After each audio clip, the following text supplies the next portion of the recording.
Boker Tov, je grand rabbin et toute l'assistance, chers amis, Boker Tov à vous tous. D'abord, remercier Monsieur Stéphane Weisman et le consistoire qui organise chaque année un limoud au mois d'août pour les Aoussiens, pour ceux qui restent avec nous. Et donc c'est quelque chose de formidable. Donc je vous en remercie de votre part et tout le personnel, Corinne, Anne-Sophie et tous les qui sont là, qui s'en occupent.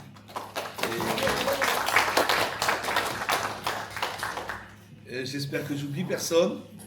En tous les cas, qu'ils soient tous remerciés. Alors j'ai choisi justement un sujet et qui traite de parler de Torah pendant un repas. Puisque c'est ça notre... c'est cela, en fin de compte, l'événement de ce matin. Donc c'est de dire un shiur pendant le petit déjeuner, pendant le repas. Et de partir de la paracha de cette semaine, parachat Ekev. Comme vous le savez, dans la paracha de cette semaine, il est écrit un verset qu'on récite très souvent, peut-être plusieurs fois par jour pour certains.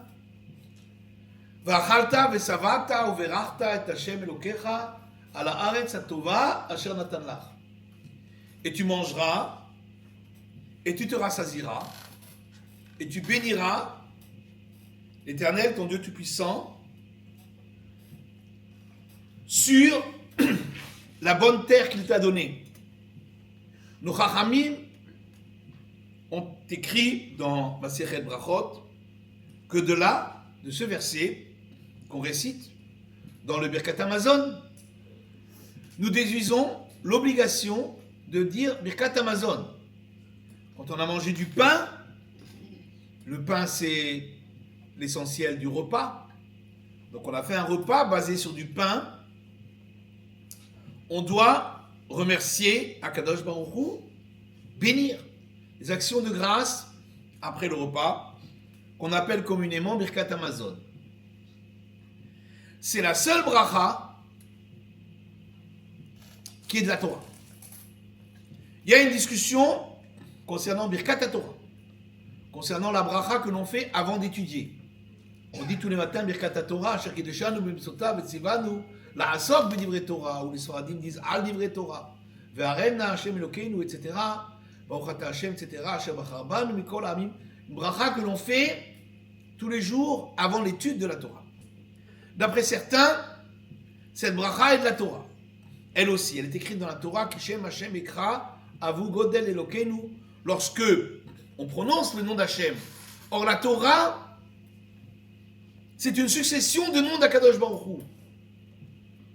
Kishem Hashem Ekra, lorsque on appelle le nom de l'Éternel, Avu Godel, on doit glorifier Akadosh Baruch Hu. Donc il y a une mitzvah de glorification avant l'étude.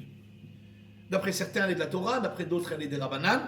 Par contre, Birkat Hamazon, la bracha, les actions de grâce qu'on fait après le repas, celle-ci, elle est de la Torah d'après tout le monde. V'achalta v'savata uverachta et Hashem Elokecha al haaretz hatova asher. Birkat Hamazon, on va parler de Birkat Hamazon. Alors je ne sais pas si vous avez tous fait Motzi. Moi j'ai fait Motzi. Donc si d'autres ont fait Motzi avec moi, on pourra même faire Zimoun. En tous les cas, quand on a fait Motzi, il y a une mitzvah de la Torah, de bénir. Et cette bracha, Birkat Hamazon est composée de 4 brachot. elle est divisée en 4. La première, Azan et Haolam, etc., qui termine Azan et Hakol. Béni soit Dieu éternel qui donne la nourriture à tout le monde, à Hakol, à toutes ces créatures. La deuxième, Nodelecha, nous te remercions à la Haaretz Tova pour la bonne terre que tu nous as donnée. Hein? La terre d'Israël que Dieu nous a donnée. Baruch Ata Hashem, à la Haaretz et à l'Amazon. Elle se termine par la bracha sur la terre et la nourriture. La troisième, Rachem Hashem Lokenu, et pitié, miséricorde, à l'Israël Amecha, à l'Yerushalayim Irecha, sur ta ville Jérusalem, etc.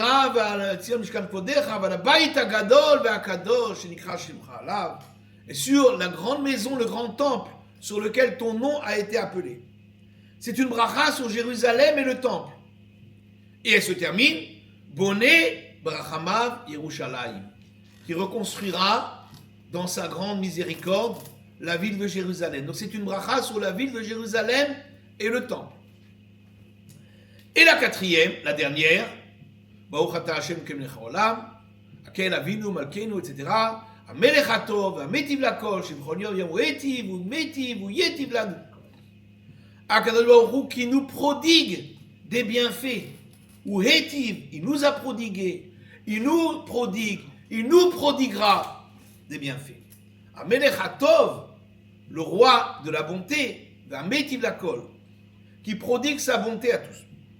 Donc c'est une bracha sur la bonté de l'Éternel, qu'on appelle la bracha de Hatov ve'ametiv, celui qui est bon et qui donne, prodigue la bonté, et se termine Leolam anichasri.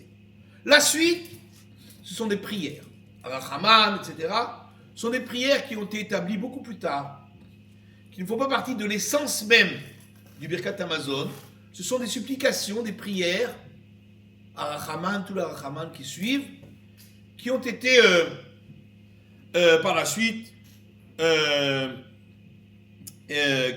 qui suivent le Birkat Hamazon.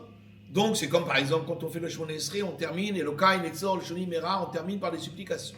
Là aussi on termine par des supplications, mais qui ne font pas partie intégrante de la bracha, hein, de la bénédiction. Les bénédictions, il y en a 4. La Gemara dit, d'où on apprend ces 4 bénédictions? Les 3 premières, elles sont écrites dans la Torah. V'achalta v'savata ou verachta. Tu mangeras, tu te rassasieras, tu béniras. Donc tu bénis quoi? Tu bénis pour ce que tu as mangé. Azan et Hakol, ça c'est la première. Hachem nous a donné la nourriture. À la Haaretz Tova, à la Haaretz, c'est la terre. Donc on bénit Hachem sur la terre.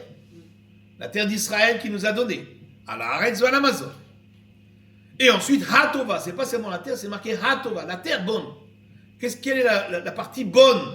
La plus belle partie de la terre, c'est Yerushalayim et le Bet Hamikdash, comme c'est marqué, Hahar Hatov Azeh va Levanon.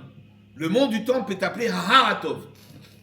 Le mont de le mont qui est bon, hein? Le mont de la bonté. Donc, ça c'est la bracha sur Jérusalem et le temple, Boné Yerushalayim. La 4e bracha a été instituée beaucoup plus tard, après la destruction du temple. On expliquera après. Maintenant, ces 3 premières, elles sont dans la Torah. Les 3 premières sont Midoraita, sont de la Torah. La 4e, Miderabanan, éditée par nos sages. Hein, comme nos sages ont institué toutes les bénédictions que nous faisons. Boré Priya El, Boré Priya Dama, la Miria, etc. Toutes les bénédictions, même les bénédictions du Shmoneh Esrei, Baruch Ata Hashem, Akel Akad, tout. Toutes les bénédictions sont des Rabbanan. Sauf Birkat Hamazon. Les 3 premières. La 4e, elle aussi est une institution des sages. Atov Amidi. Nos Chachamim disent encore, même si les 3 premières ont été données par la Torah, c'est une obligation de la Torah, le texte des bénédictions a été formulé, pas directement au Har Sinaï ou au Mont Sinaï, Le texte de la première bénédiction a été formulé par Moshe Rabbeinu lorsqu'on a reçu la manne. Après avoir mangé la manne, il nous a formulé le texte de la première bénédiction, Azanet Akol. Hachem nous a donné la nourriture, une nourriture spéciale, une nourriture céleste. Moshe Rabbeinu, Moïse, lui-même a formulé le texte de la première bénédiction. Le texte de la deuxième bénédiction, la bénédiction sur la terre, c'est Yoshua, Josué. Lorsqu'on est entré en terre d'Israël, qu'on a conquis la terre d'Israël, alors Josué a formulé le texte de la seconde bénédiction sur la terre. Le texte de la troisième bénédiction sur Jérusalem, c'est David, le roi David, qui l'a formulé lorsque il a conquis Jérusalem et qu'il a acheté l'endroit du mont du Temple. Alors il a institué la formule, il n'y a que la bracha, elle est de la Torah, mais la formulation, le texte tel qu'il nous est parvenu jusqu'à nos jours, c'est le roi David qui l'a formulé. Et son fils, le roi Salomon, Shlomo HaMelech, lorsqu'il a construit le temple, il a rajouté Alar Tzion Mishkan Kvodecha Valabayit Agadol Ve'akadosh Shenikra Shimcha Alav. Il a rajouté dans cette bénédiction sur Jérusalem, il a rajouté la partie qui parle du temple.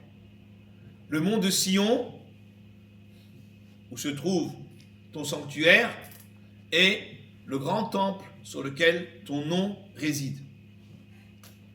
Donc, la troisième bénédiction, elle a été formulée par le roi David et le roi Salomon. La quatrième et dernière, elle a été, comme on a dit, instituée par nos sages. Ce n'est pas une institution de la Torah, elle n'est pas dans le verset.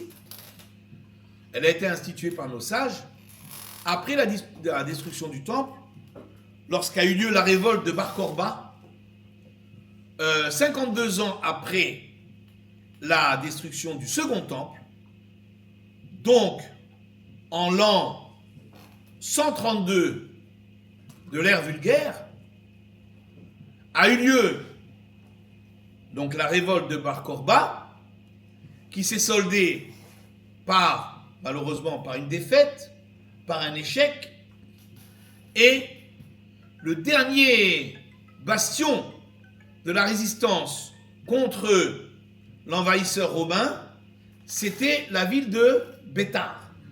Et lorsque les Romains ont conquis la ville de Béthar, ils ont massacré tout le monde.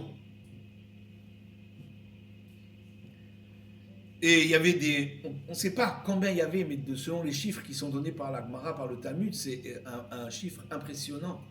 Combien il y avait de gens qui étaient dans cette ville. On ne sait pas exactement le chiffre, mais c'était vraiment très très très très nombreux. Et les Romains ont interdit qu'on enterre les morts. Ils ont construit un enclos, un périmètre de 18 km sur 18 km. Vous voyez impressionnant. Un carré de 18 km sur 18 km, où ils ont mis tous les morts de Béthar, et ils les ont laissés comme ça au soleil. Et il y a eu 2 miracles. Premièrement, les morts ne se sont pas décomposés. Ils sont restés comme ça pendant des mois et des mois et des mois et des mois. Exactement, on ne sait pas exactement. Certains disent 2 ans. Ils sont restés comme ça, ils ne se sont pas décomposés. Au soleil, à la pluie. Ils ne se sont pas décomposés, ils sont restés frais comme au jour de la mort. Et après, quand l'empereur Adrien est mort, alors un nouvel empereur a été nommé, et lui a autorisé qu'on enterre les morts de Béthar. Donc c'est le deuxième miracle qui ont permis d'enterrer les morts. Et pour ces 2 miracles, on a institué la 4e bénédiction, Amelech HaTov ve'Hametiv Lakol. Hachem qui est bon et qui prodigue le bien. HaTov ve'Hametiv, il y a 2 bontés. Première bonté, que les morts se sont pas décomposés, Et deuxième bonté, qu'il a permis à ses morts d'être enterrés. C'était les deux miracles, puisque normalement il ne devait pas être enterré, il devait rester comme ça. Les Romains les ont voulu laisser là comme ça jusqu'à ce qu'ils se décomposent complètement. Et ils n'ont pas décomposé, ils ont été enterrés. Et c'est alors qu'on a institué la 4e bénédiction du Birkat Hamazon. Alors évidemment, la question se pose. Bien sûr, on remercie Hachem pour ces deux miracles. Mais pourquoi les avoir incorporés au Birkat Hamazon? Quel rapport avec le Birkat Hamazon? Le Birkat Hamazon, on fait pour avoir mangé. Alors manger, je veux bien, on va manger. Donc on remercie les premières bénédictions pour nous avoir donné à manger. Deuxième bénédiction pour nous avoir donné la terre d'Israël dans laquelle on s'est établi et qui nous a donné la nourriture. Donc c'est un lien avec la nourriture. Troisième bénédiction, déjà on comprend un peu moins. Jérusalem, le temple, quel rapport avec la nourriture? Mais bon, puisqu'on parle de la terre d'Israël, alors on parle de Jérusalem. Bon, on peut comprendre. Et puis alors la 4e bénédiction n'a plus aucun rapport avec la nourriture. Elle a un rapport avec les morts de la ville de Bétar qui ont été... après, finalement, on a permis qu'ils soient enterrés. Quel rapport avec la nourriture?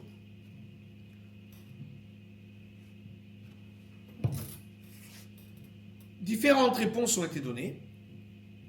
Première réponse a été donnée par le Roche, Rabbeinu Asher. Lui, il dit tout simplement, Birkat Hamazon, c'est une hoda'a. C'est un remerciement. Et la dernière partie du remerciement de la Torah, c'est Bonei Yerushalayim, la reconstruction de Jérusalem. La Gemara dit dans Ta'anit, dans le Talmud Yerushalmi, la Gemara dit pourquoi ils ont été punis, les gens de Bétar? Parce qu'ils ne sont pas endeuillés pour la destruction du temple. Ils faisaient des fêtes. Au moment où on devait être en deuil, ils faisaient des fêtes. Ils n'ont pas pris le deuil de la ville de Jérusalem et du temple, et c'est pourquoi ils ont été punis. Donc quelque part, quand on termine avec Bonei Yerushalayim, la reconstruction de Jérusalem, alors on nous parle justement de cette ville de Bétar où on n'a pas rappelé le souvenir de Jérusalem et donc de ce qui s'est passé. Une deuxième explication qui est donnée par Baal, mais enfin cette explication n'est pas tout à fait, elle est un peu difficile, enfin elle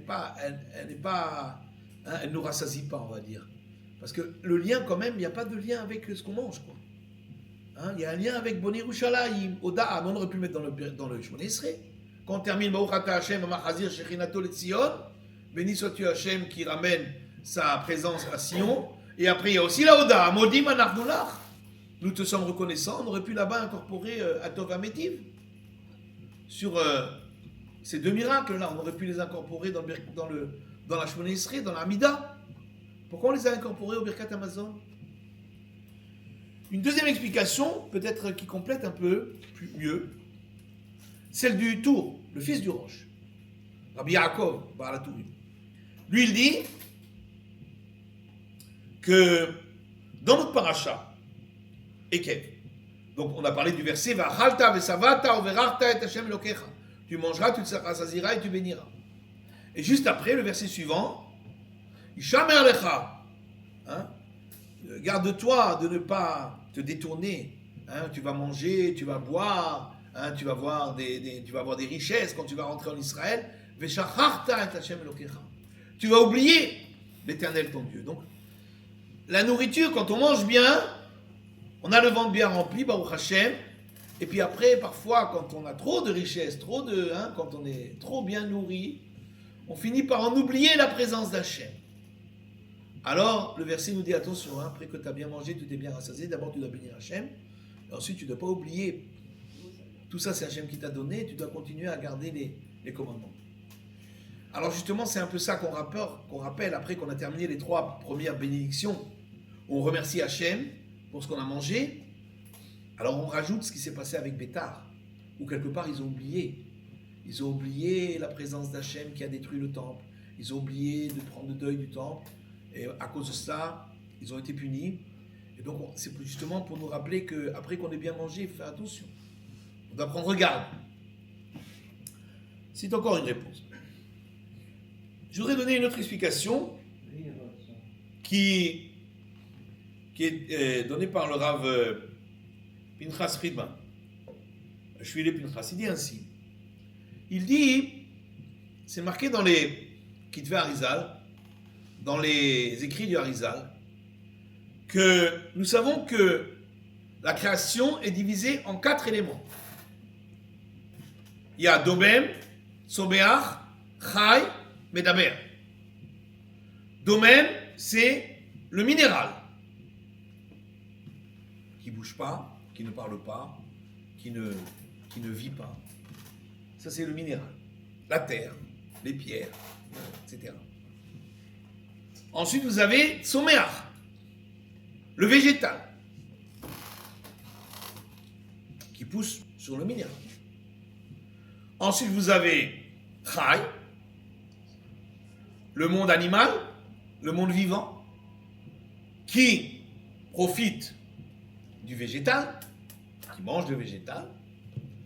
Et par-dessus, vous avez encore Medaber, l'homme qui a la faculté de la parole, que n'a pas l'animal, et qui, lui, va manger les animaux. Donc vous avez le cycle, le cycle de la nourriture. Vous avez le minéral dont se nourrit le végétal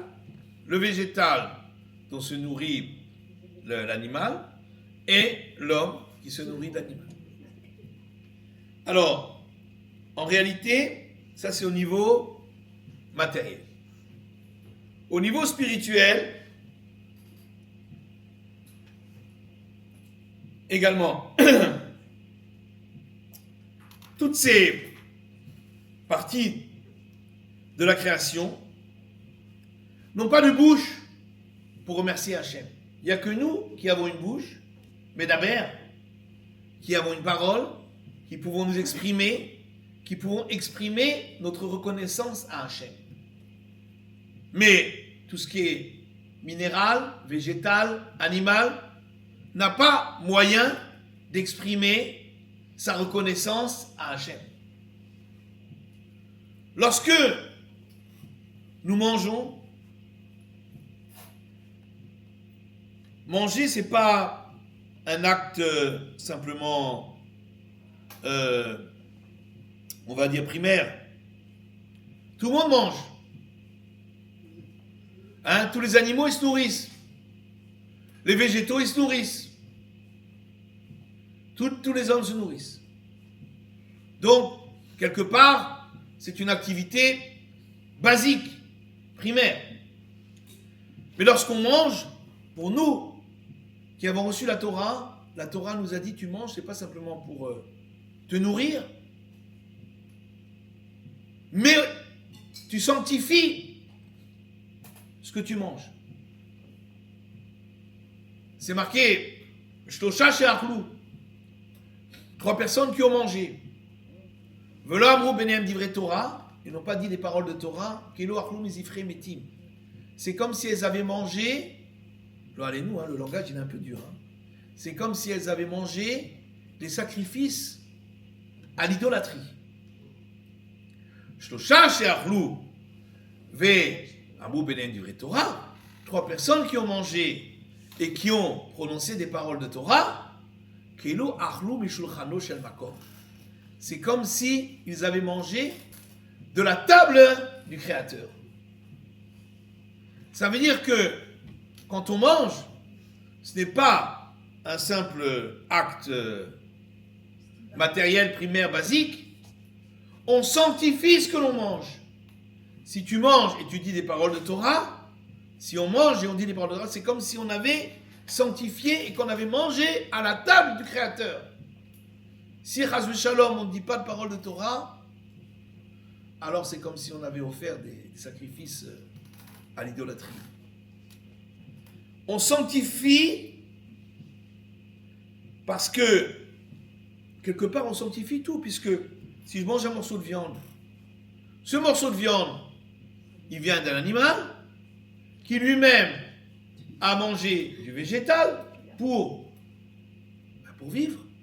Le végétal qui s'est nourri du minéral. Donc, lorsque je mange ce morceau de viande, eh bien, quelque part, il y a toute la chaîne de l'alimentaire qui est passé par ma nourriture. Et donc si, en mangeant cette viande, je remercie Hachem, je dis des paroles de Torah, je sanctifie toute la création. L'animal, le végétal et le minéral. Et si, Chas Shalom, je ne dis pas de parole de Torah, je ne remercie pas Hachem, alors au contraire, je l'ai désacralisé, j'ai enlevé toute la... Parce que le Harizal dit, en vérité, dans chaque partie de la création, il y a ce qu'il appelle des nitzotzot, des étincelles de sainteté. Il y a une sainteté partout. La Kedusha, elle est partout. Simplement, elle ne peut pas s'exprimer.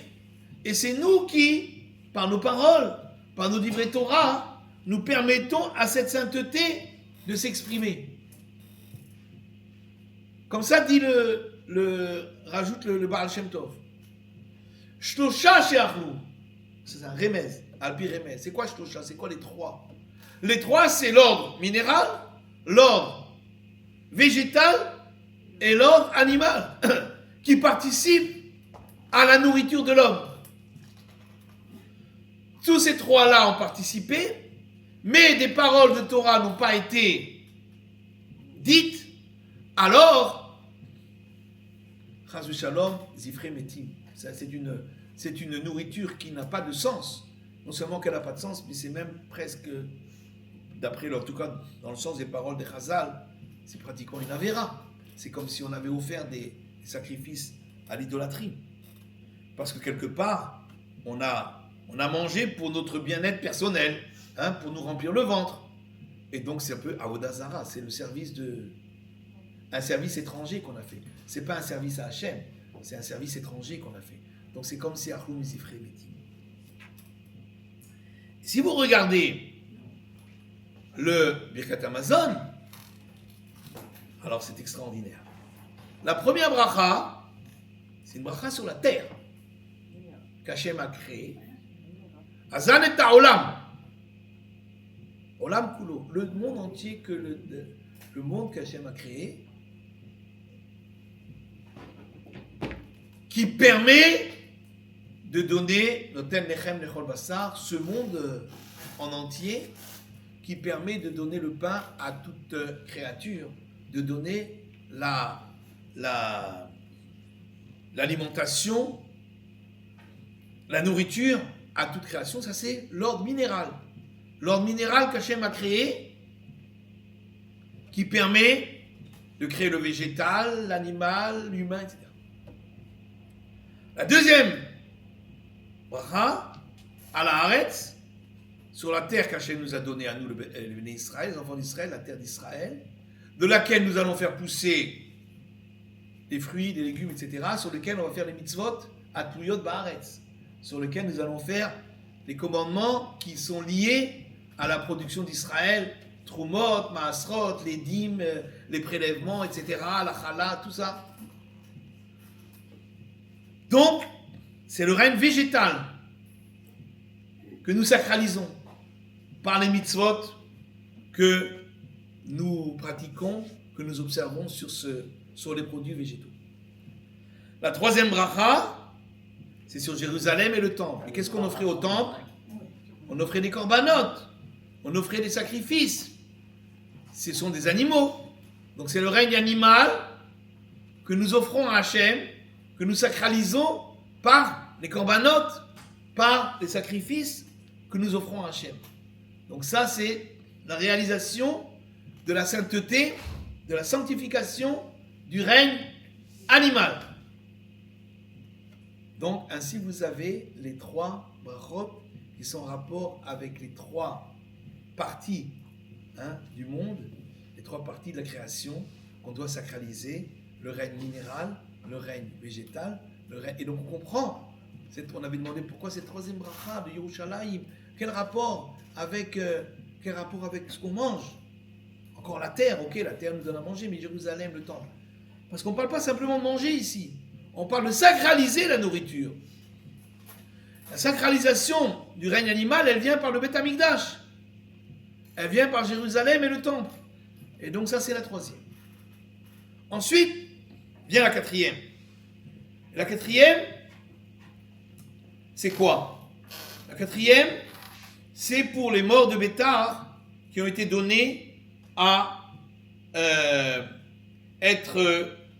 qui ne se sont pas décomposés et on a permis d'être enterrés.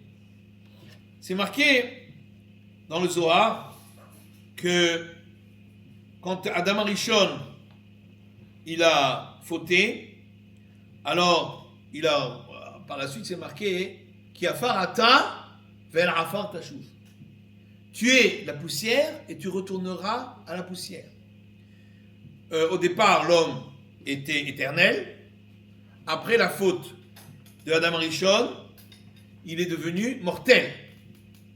Et quand, après la mort, on enterre, l'enterrement, c'est pas simplement... là aussi, c'est quelque chose, c'est aussi permet une sacralisation, ça permet que le corps de l'homme, qui a reçu cette malédiction, après la faute d'Adam Arishon, il se décompose dans le sol, et qu'est-ce qui restera? Il restera la Neshama, il restera son âme, qui plus tard, lors de la résurrection des morts, reviendra dans un corps pur, dénué de toute la malédiction de la faute d'Adam Arishon. Donc quelque part, c'est aussi une sacralisation. Quelque part, enterrer un mort, c'est aussi une sacralisation. Ça permet d'enlever toutes les parties qui ont été désacralisées, de garder que la partie sacrée, et cette partie-là qui va retourner dans un corps pur. Et c'est pourquoi, en vérité, lorsqu'on mange, il y a aussi un mina qui veut que, chez beaucoup de communautés, quand lo aleinu v'lo alechem, quand il y a un deuil, alors à la fin du deuil, on fait un repas. On fait un repas à la fin des Shiva, à la fin des Shloshim, à la fin de l'année, pour un Yartzeit. On fait un repas, et dans ce repas, on doit dire des brachot. Pourquoi on fait un repas? Quel rapport? Il est mort et puis nous on mange. Quel rapport? Parce que quelque part, on sanctifie non seulement le règne minéral, animal, végétal, animal, mais aussi l'humain, le mort qui lui n'a plus la possibilité de parler, lui non plus. Et quelque part, lorsque nous, on mange, on fait des brachot, et on exprime notre remerciement à Hachem, on lui donne à lui cette sacralisation. On lui donne à lui, on sanctifie même les morts qui ne peuvent plus eux-mêmes exprimer leur remerciement à Hachem. Et c'est pourquoi il y a cette quatrième bracha qui a été instituée par nos sages, qui rappelle que le fait qu'un mort, on puisse l'enterrer, c'est un miracle, c'est une bonté d'Akadosh Baruch Hu. Et nous aussi, quand on mange, eh bien on doit rappeler cette sanctification qui ne va pas seulement sur le règne minéral, végétal et animal, mais même sur l'humain, pour une personne après la mort, qui continue à participer à cette sanctification. Lorsqu'on mange un repas et qu'on dit une bracha, pour sa sainteté à lui, pour sa sanctification à lui, du mort. Et donc ça c'est le sens de la quatrième bénédiction. Et donc on comprend que c'est marqué dans Sefer Achinour, si quelqu'un il fait Birkat Hamazon avec beaucoup de kavana, et Besimcha, c'est marqué Besimcha, c'est de faire Birkat Hamazon, on doit le faire Besimcha. Quand on mange, on ne doit pas être trop joyeux. Pas à 100%, on doit rappeler la destruction du temple. Et c'est pourquoi certains terminent le repas en disant Al Narod Bavel, ils disent le psaume sur le deuil de la destruction du temple. On doit rappeler la destruction du temple, donc on ne doit pas avoir une joie, même quand on est un repas de joie, on doit rappeler la destruction du temple. Par contre, au Birkat Hamazon, là, on doit être dans une joie sans borne. On doit faire Birkat Hamazon avec joie. Et comme ça, dans ça, j'explique le verset, c'est marqué pour Yaakov Avinu. Marqué Vayochal, Vayesht, Vaïtav Libo. Il a mangé, il a bu et il était heureux, il était joyeux. Il n'était pas joyeux parce qu'il a bien mangé et bien bu. Il était joyeux au moment de faire Birkat Hamazon. Après avoir mangé, après avoir bu, il a béni, il était rempli de joie. Birkat Hamazon doit se faire avec joie, avec simcha.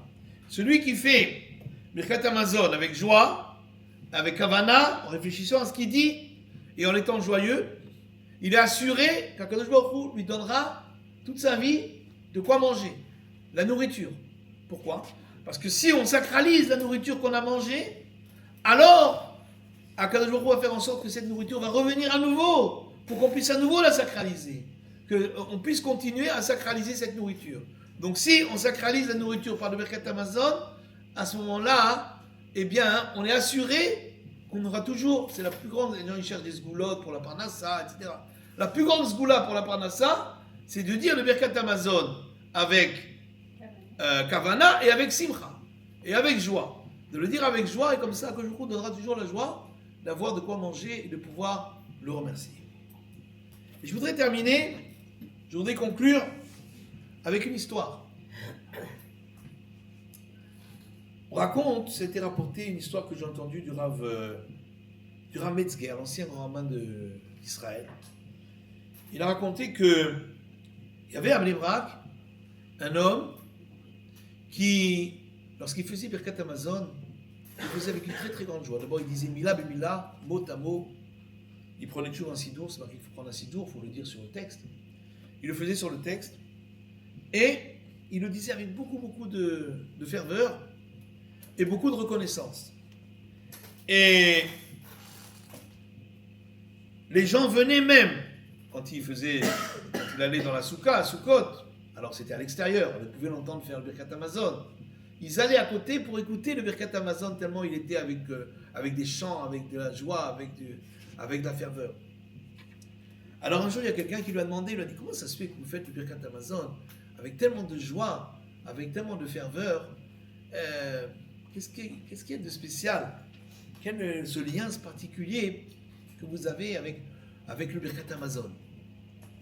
Alors il leur a dit, voilà, lui, il a dit, moi je suis né en Pologne avant-guerre, et quand on était au Cheder, à l'école primaire, un jour, il y a notre Rebbe, notre Moré, notre maître, il nous a dit, préparez-vous, dans un mois, il y a le grand Rav, Meir Shapira, de Lublin, qui va venir, et qui va vous interroger. Il va venir, il va visiter le Cheder, et il va vous interroger sur ce que vous avez appris. Alors, révisez bien pour pouvoir répondre à ces questions. Alors, pendant un mois, on a travaillé, on a révisé, il fallait qu'on connaisse ça parfaitement, qu'on puisse répondre au grand Rav qui va venir. Il est venu le jour, le Rav Meir Shapira, Zichrono Livracha, est venu, le Rav de la Yeshiva de Lublin. Il est venu et il s'est assis, il a commencé à nous interroger. Il a interrogé chacun des enfants. Et bon, au Hachem, on a bien répondu, on connaissait bien, on avait bien révisé. Tout le monde a bien répondu. Et après, quand il a terminé son interrogation, alors il nous a parlé. Et il nous a dit justement, faites très attention, quand vous mangez, faites très attention de toujours faire le Birkat Hamazon avec beaucoup de ferveur, beaucoup de joie, et vous serez assuré d'avoir toujours de quoi manger. Si vous voulez avoir toujours de quoi manger toute votre vie, dites le Birkat Hamazon avec ferveur et avec joie. Comme ça, il nous a laissé ce message. Moi, ce message-là, il est rentré très très profondément en moi. Et à partir de ce jour, chaque fois que je faisais Birkat Hamazon, je le faisais avec beaucoup de ferveur et beaucoup de joie. Est arrivée la guerre, est arrivée la Shoah, et malheureusement, tous mes camarades ont disparu.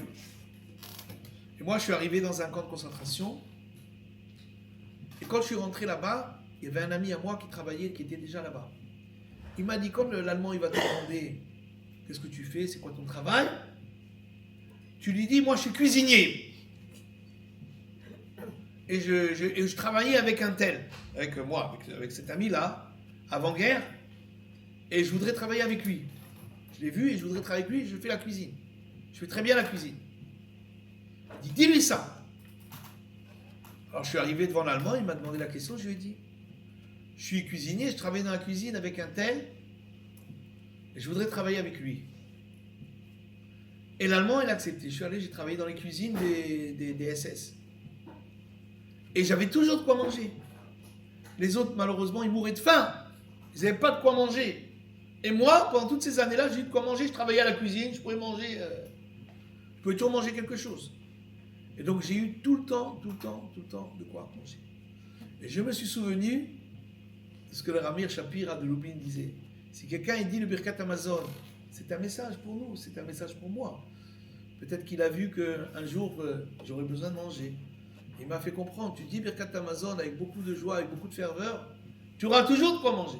J'ai jamais manqué de nourriture. Alors que tout le monde autour, malheureusement, mourait de faim, et moi, j'avais toujours de quoi manger. Et c'est pourquoi, après la guerre, j'ai continué. Et je continue toujours à dire le Birkat Hamazon avec beaucoup de ferveur. Alors souvent, les gens, ils ne veulent pas faire motzi. Souda Shlichit, il faut faire 3 seudot Shabbat. Ils ne veulent pas faire motzi. Je ne vais pas faire motzi, j'ai pas faim. Mais il n'a pas faim, il mange du gâteau quand même. Il mange des fruits, il mange des trucs. Et il mange quand même. Mais motzi, il ne veut pas. Pourquoi? Il n'a pas envie de faire Birkat Hamazon, ça lui prend la tête. C'est ça. Pourquoi tu ne prends pas de pain? Que ça change. Tu prends du pain, tu prends du gâteau, tu prends des trucs. Tu manges tout, mais tu ne fais pas motzi. Parce que si je mange un morceau de gâteau, je fais à la mirka et puis c'est fini. Mais si je fais motzi, je dois faire Birkat Hamazon. En vérité, faire motzi, c'est extrêmement important. On peut faire Birkat Hamazon. On peut faire les 3 brachot qui sont de la Torah. C'est les seuls brachot qui ont été donnés directement dans la Torah écrite. Toutes les autres sont des institutions des sages, sont beaucoup plus tardives. Mais les brachot du Birkat Hamazon, et la 4e, on a vu l'importance de chacune de ces brachot. Quelle importance elle a. Donc c'est important de faire motzi, de dire des vrais Torah à Tam, ce qu'on a fait, bon Hachem, et de dire Birkat Hamazon, et de le faire toujours avec ferveur, avec joie, que vous ayez toujours plein de joie, Bezrat Hachem, beaucoup de smachot, que je vous envoie la joie à vous tous, vous avez tout de quoi manger, parnassa, beshefa, bebracha, besimcha, à vous tous, Bezrat Hachem, Alpiat Goel, merci beaucoup pour votre attention et bonne